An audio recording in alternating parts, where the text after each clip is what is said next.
পালনকে কেন্দ্র করে পুলিশের সঙ্গে সংঘর্ষে জড়ানো সহ গুরুত্বপূর্ণ স্থাপনায় হামলার পাশাপাশি পুলিশ সদস্যকে হত্যা করতেও পিছপা হয়নি নাশকতাকারীরা। সারা দেশে বাহিনীটির ৪৭১টি স্থাপনা ও যানবাহনে অগ্নিসংযোগ ও ভাঙচুর করে তারা।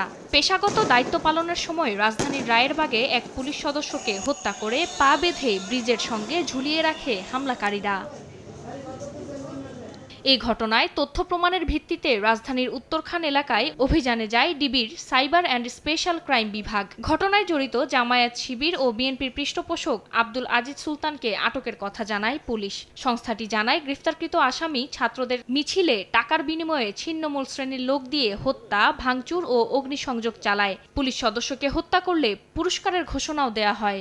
একজন ছাত্রলীগ মারলে ৫,০০০ টাকা, একজন পুলিশ সদস্য মারলে ১০,০০০ টাকা। জামাত শিবির বিএনপির ক্যাডারদের নির্দেশনা প্রদান করে।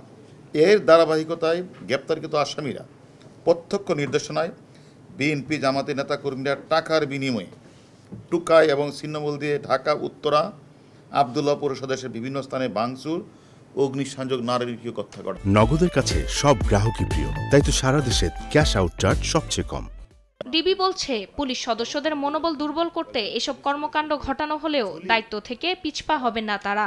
পুলিশকে যদি ডিমোরালাইজ করা যায়, পুলিশের মনোবল যদি ভেঙে দেওয়া যায়, তাহলেই একমাত্র সম্ভব এদেশের স্বাধীনতার পরাজ্য শক্তি তারা যে জামাত শিবির চক্র এবং তাদের বিএনপি তারা যে তাদের ষড়যন্ত্রটা সফল হবে। হত্যা ও নাশকতায় জড়িত সবাইকে দ্রুত আইনের আওতায় আনা হবে বলে জানিয়েছেন ঢাকা মহানগর গোয়েন্দা পুলিশের অতিরিক্ত কমিশনার হারুনুর রশিদ। আমাদের খারাপ লাগছে, আমাদের ৩টা পুলিশ সদস্যকে তারা একজনকে তারা। ফারজানা আক্তার, সময় সংবাদ, ঢাকা।